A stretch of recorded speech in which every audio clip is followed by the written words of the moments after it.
Taming. Wow, I'm so proud of all of you right now. You're here. Well done after last night's party.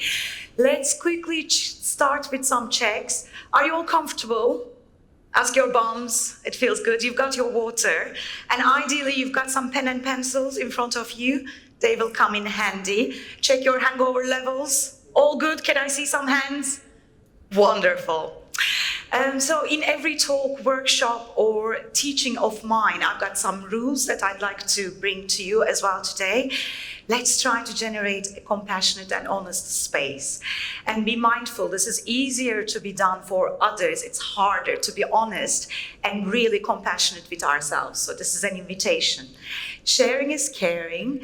I may ask some questions and you may feel shy about answering them, but think about it this way. There is amazing collective wisdom in the room, and let's provide it to others. Feel free to interrupt me. I know the format of the conference is that we're shyly sitting on our chairs, but if you've got anything to add, please go on. And if you feel uncomfortable about anything I say, or it feels a bit too superficial, I invite you to try to go deeper. There might be something in there. So today's talk is about well-being strategies for leaders in critical situations. Very verbose title, and we're talking about taming the monsters. Which monsters? Anxiety, stress, imposter syndrome. Familiar? Yes. And this is my representation of the monsters because mine are a bit shouty. They shout constantly at me. I'm curious to know, why are you here? If you can take just 10 seconds to come up with 3 reasons why you're here today. I'm counting. We'll move on. Anybody would like to share why you're here? I like that, not to upset Yağmur. Thank you. Any other reason? Learning. Okay, usually we either experience anxiety, imposter syndrome, stress, and that's why we show up to one of these talks, or that's why we read those blog posts. And when that happens, we know that something is out of place, right? Anxiety, stress, and imposter syndrome come up as symptoms when something feels out of order. And a lot of us read a lot. We are exposed to a lot of social media news about how to manage anxiety as well. And yet we still go and click on another link. Because sometimes we struggle with not knowing what we need to do, but putting it into action. And this is an invitation. If you're at that stage where you know exactly how to deal with your anxiety, stress, and imposter syndrome, but you are unable to put it into action, this is a good time to reach out to a professional. This was an advertisement. Let me tell you a bit why I'm here. My name is Nese, by the way. It means joy in Turkish. And I am passionate about bringing joy to people. In Turkey, we believe people look after their names. They live their names, so that's what happened with me, thanks to my mom. I am really passionate about removing the obstacles. So empowerment is not always necessarily adding skills to ourselves, but removing the obstacles. So that's kind of the spirit in which I prepared this talk today. And I set up Unicorn Academy to respond to emerging skills and well-being issues about 4 or 5 years ago. Because I realized we live in a world where fish try to fly and birds try to swim. And this is why, doing something like career coaching is very important for me. And I also realized we don't always choose the right context where we can be our best selves. That's why I'm also passionate about doing a relational and integrative coaching. I'm an ex-university lecturer, and right now I also do consultancy and some corporate trainings. 10 things to do to never, ever experience stress, anxiety, or imposter syndrome. How realistic that is. That is not possible. Just if you see one of these titles, cross them over, they don't work. Give yourself some credit. You are a bit more complex, complicated than that. So today's spirit is that there is no magic pill to get rid of these emotional responses we give to the world, but you are the magic pill. In the same way that we work with AI to enhance our skills or our lives, you need to work on yourself to enhance yourself. So you are the magic pill that needs constant update, constant research, constant learning. I know it's easier said than done, but it is possible. How do I know? Because I am someone who experienced a great deal of anxiety, imposter syndrome, and stress. I experience it on a daily basis. And yet I managed to do a very lengthy educational journey, going to the level of 2 postdocs. You know something is wrong with that person, right? But let me tell you, let me break the secret to you, that was partially my imposter syndrome, pushing me harder. I'm not good enough, so let's do another one. Having to work in a body and mind that was challenged by anxiety and stress on a daily basis made me look for further resources. So there you go, I'm reading about positive psychology. I'm getting my counseling certificates. I'm getting my coaching certificates. So that's kind of the spirit, right? It's not where we think we are flowed, but it's what kind of journey we are deciding to make to go further. So today's spirit, again, is about a mindset and perspective change to ourselves and to these 3 monsters. So we're going to do a bit of a groundwork. And I am some sort of an expert working with lots of people who are who are experiencing these. But you are the expert of your own anxiety, imposter syndrome, and stress. And we each have our own ways of both going through them, but also solving them. The invitation today is to build a relationship with yourself to begin with, and then with your anxiety, stress, and imposter syndrome. Because identifying with our stress, calling yourself an anxious person, showing up to the meeting saying, I've got social anxiety, I've got public speaking anxiety, doesn't help. But we can have a conversation with them. So let's repeat it. I am not my anxiety. You are not your anxiety, stress, imposter syndrome. You experience it. And right now you may experience it in ways that are limiting you, that are slowing you down or that are stopping you. Hopefully after today you'll have some strategies to not experience them this way. So since I've been in the self-help, professional, personal development areas for the past 16, 20 years now, somewhere along those lines, I realized a lot of the strategies revolve around eliminating, kill the monsters, lots of violence. But here is the thing, life is already hard. Who's got a very easy life here? Hands up, like it's all easy, I'm not challenged by time, by my energy levels. None of us. And if you live in Istanbul or in a big city in Turkey, gosh, the traffic. Elimination creates further conflict within.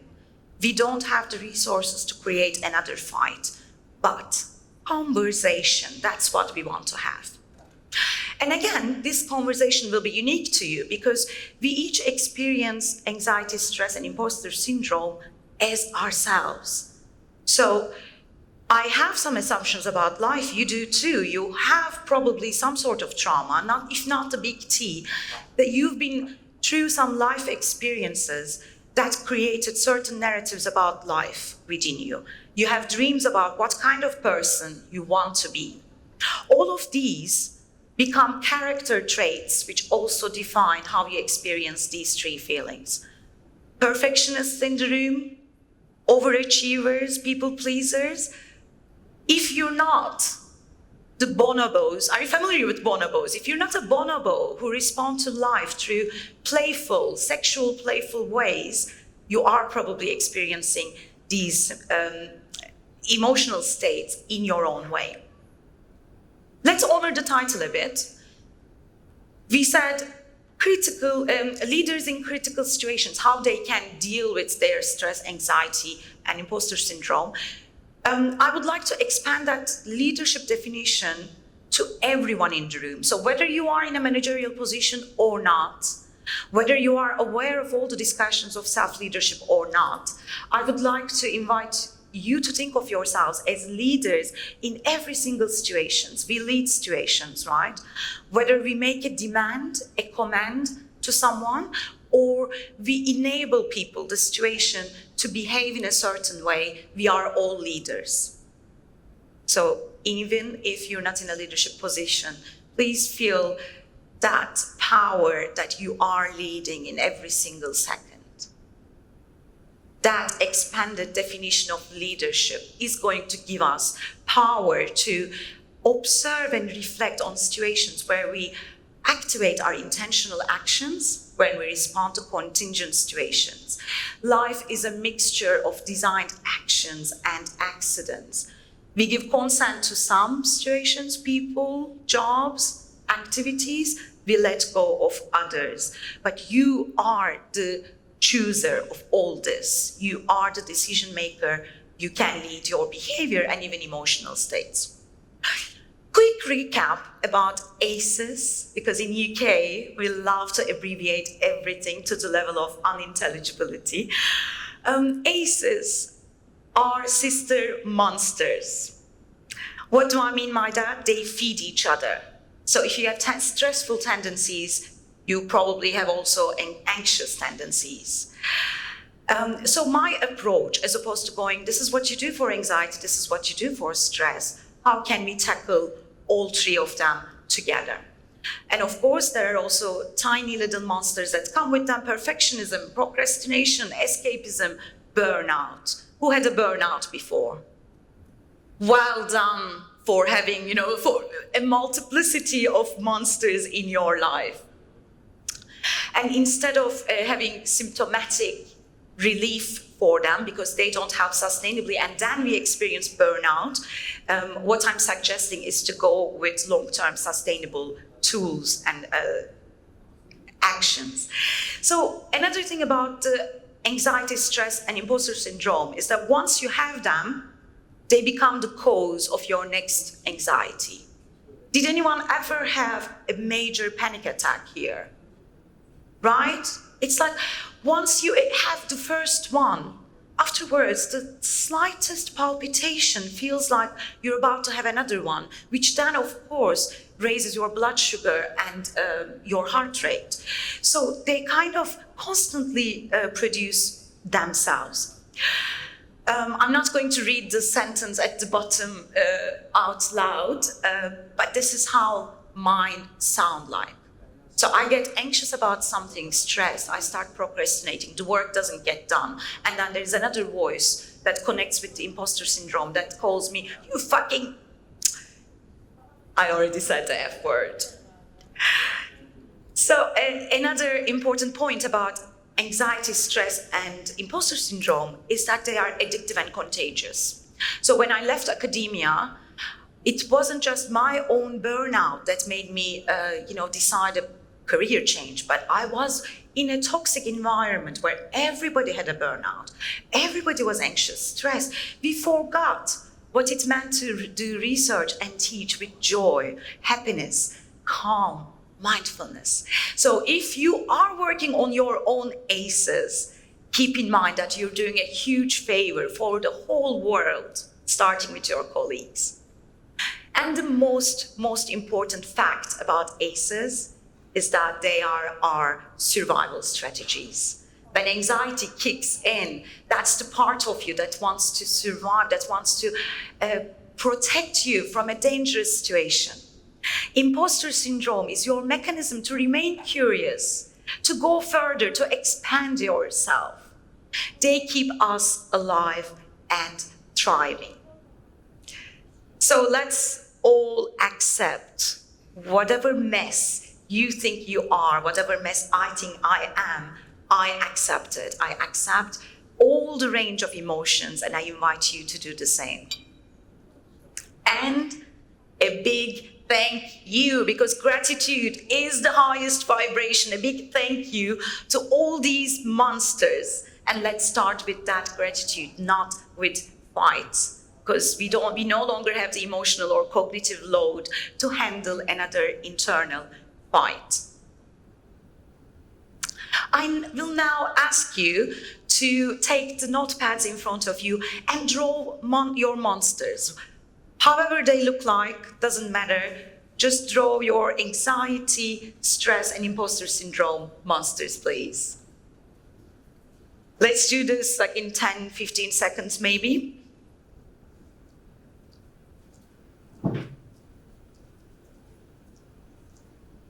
Give it a go. You don't have to be Picasso for this part of the exercise.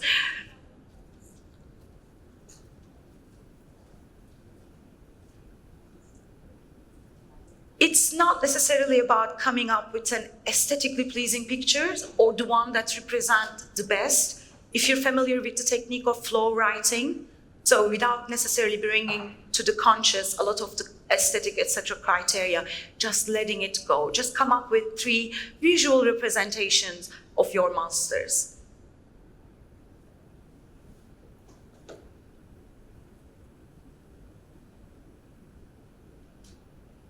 And let me know when you're there. Done. Okay. Next challenge, you can still continue drawing. I would like you to give each of them a name. Name them and come up with at least 2 sensory experiences for each. What do they smell like? What do they taste like? How do they sound?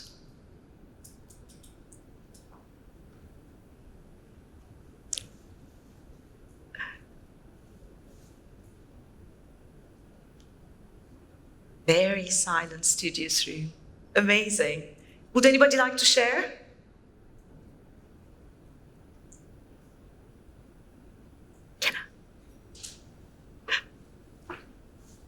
Wonderful. Thank you so much. So, which one is it? All 3 of them? It's got a long, and it's got big teeth pointing at me. It's got an eye that is, and it doesn't smell, but it smells me always, and it actually pulls me out when I'm asleep. Amazing. I love that. So, this is a monster that doesn't respect sleep. Familiar? And I love that there's a speech bubble. You probably can't see that from there, but it says, you, right? I love that. Thank you so much for sharing. Next, I would like you, yes, I'll give it back to you. Very quickly, oh, I love that. I love you, monster, she said, if you haven't heard it. Just one more exercise with your monsters. I would like you to reflect on which one of these circle relationships may relate to your relationship with your monster.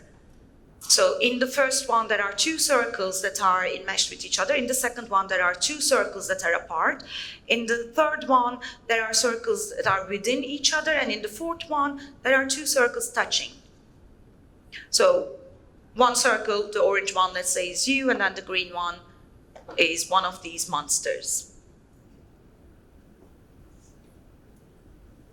Gökçe, would you like to share? Second.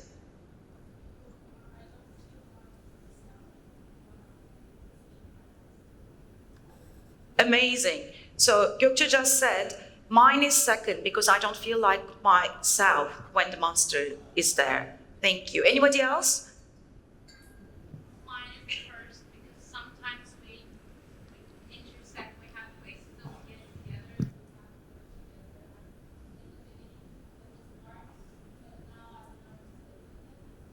Okay, so we've got number 1, because we need to work together and occasionally we come together. Yes? Wonderful. Anybody else? 3 or 4?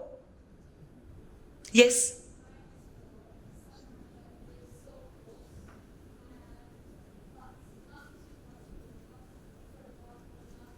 The first one, but the fourth is definitely me, I feel. Right, we've got number 4 because we come close but not too close. Wonderful. So this relationship analysis circle, you can also apply it, by the way, to your romantic relationships or your work relation your relationship with your work, in case you want to use it later. Perfect. These circles represent, the first one represents a certain dependency between the two, right? If we take one of them, you feel less. So this is when anxiety, imposter syndrome, and stress become a part of you, so enmeshed, you become used to them. The second one is aloof. Some of us have escapist strategies, right? I don't know if you have a general tendency, Gökçe, but Gökçe was saying, when I experience anxiety, it doesn't feel like me. And I've been like that for a long time, because in Turkey, we don't talk that much about anxiety. It's only after I've lived in the UK for many years that I realized some of the things that I experience can be classified as anxiety. In the third version of the circles, we become fully identified and controlled by these affective states. And the fourth one, this is where we ideally want to be. Make the most out of the situation. Use the adrenaline that anxiety gives us to put it in good use, but also not feel controlled by them. A synergetic relationship. That's what we want to have with all of our affective states. So, conversation. We want to be able to converse with these states. We want to build a relationship between ourselves and the monsters. So what's the issue? I am part of that conversation, and now is the wounded legacy of yesterday. Each of you, we take ourselves to every situation, every conversation we go into. We are the centerist, the lead, the actor, producer of what we're living. So we need to know ourselves. We need to first be able to converse with ourselves. Because if I predominantly see myself as a victim, if I don't understand my own value, if I'm starting the day from a place of not enoughness, all I'm going to do is to go and feed my imposter syndrome, right? Next time a colleague says something, I'm already in that state of I'm not enough. Or if I don't feel safe in the world, if I feel like everybody is after me, everybody is there to get me, there we go, my anxiety gets stronger. Am I able to imagine alternatives? That's the state we want to bring ourselves in. So we start first taming ourselves, our narratives, before we start taming the monsters. And what's the key thing about building a relationship, about conversing? Listening, asking, and hearing out. So what triggers your survival instinct when you feel stressed, anxious? Yesterday we talked about the psychological impact of physiological states. Am I just responding from a hangry state? Is there any psychosocial triggers? I used to be highly triggered by white, male, tall, bearded academics when I was living in the UK. You know, a short woman speaking English with an accent, and I was trying to make a career for myself in the academia. It wasn't them. I was the one triggered. What connections I build consciously and subconsciously. Second reminder, we talked about it earlier at the beginning, we are the leaders. We sometimes go into victim mode very easily. Economy in Turkey is really bad. This is happening to me. My partner behaves in that way. My boss behaves in that way. But let's remind ourselves, we have the power to lead all situations and make the most out of it. The world and you happen to each other. So can I use my soft power with the monsters? Can I play with them? Again, not in the spirit of fighting, but can I flirt with them? Can I dance with them? Can I play with them? That's where we want to head. Can I encourage them to engage in behaviors that I prefer? That's why I'm using the word taming. Because to tame, you need to condition your monsters and yourselves and the animals at the zoo. Future is an active practice of now. So if you're delaying anything to tomorrow, remind yourself that you did not just lose 24 hours, but you lost the ground. Because if there is a grass path, It's by walking on it, not just by one person, but by many people, that a path forms itself. So those repetitive steps, start taking them right now. Synergetic relationships. Number 4, circles touching each other but not taking over each other. That's the most sustainable strategy for any sort of affective state that you experience as negatively. You can transform your beep into fertilizer. Does that sound doable? Yes, no reaction, wow. I just want to leave you with this thought. On worst days, you are the winner combo of a sperm and an egg. So whatever happens to you, just start today with the fact that you've already won by being here. Thank you so much. Are there any questions, anything that didn't feel right? Yes, Yam. I don't have a question, but I want to share something.